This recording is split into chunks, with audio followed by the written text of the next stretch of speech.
Babalikan sa bansa mamaya si Pangulong Bongbong Marcos matapos ang kanyang 3-day state visit sa Cambodia. At live mula sa Phnom Penh, may unang balita si Jonathan Andal. Jonathan? Yes, Igan, 6:23 a.m. ngayon dito sa Phnom Penh, Cambodia.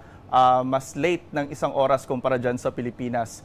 Ang iuuwi ng Pangulo sa Pilipinas mamaya ay 3 kasunduan. Yan ay tungkol sa edukasyon, air services at sa pagsugpo sa mga transnational crime gaya ng human trafficking.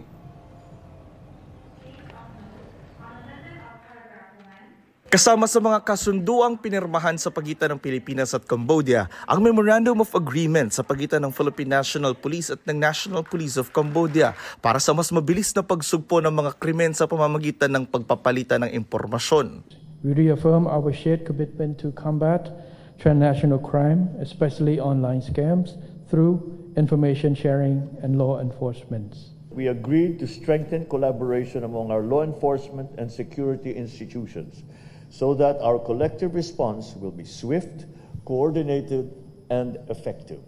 Sabi ni Cambodian Prime Minister Hun Manet, welcome dito ang mga Pilipinong turista pati na investors. Nagpapasalamat din ang leader ng Cambodia na dinala rito ni Pangulong Bongbong Marcos ang ilang negosyante mula Pilipinas para makapulong ang mga Cambodian investor.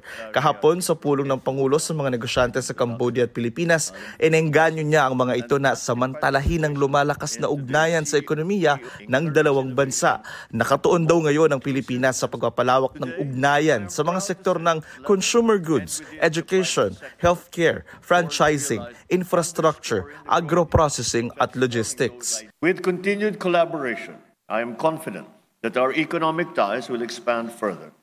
The future of our relationship lies not only in traditional industries, but also in emerging high-impact sectors that will define the next phase of our development.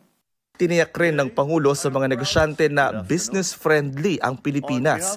Nagtapos ang state visit ng Pangulo sa isang state banquet kagabi kasama ang Prime Minister ng Cambodia. Sabi ng palasyo, tagumpay at produktibo ang kauna-unahang state visit ni Pangulong Marcos dito sa Cambodia.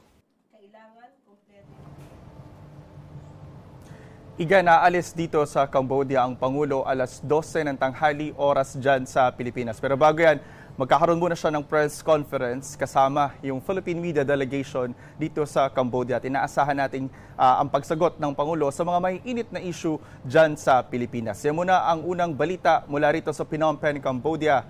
Ako po si Jonathan Andal ng GMA Integrated News. Maraming salamat, Jonathan Andal, live mula sa Phnom Penh, Cambodia. Igan, mauna ka sa mga balita, mag-subscribe na sa GMA Integrated News sa YouTube para sa iba't ibang ulat sa ating bansa.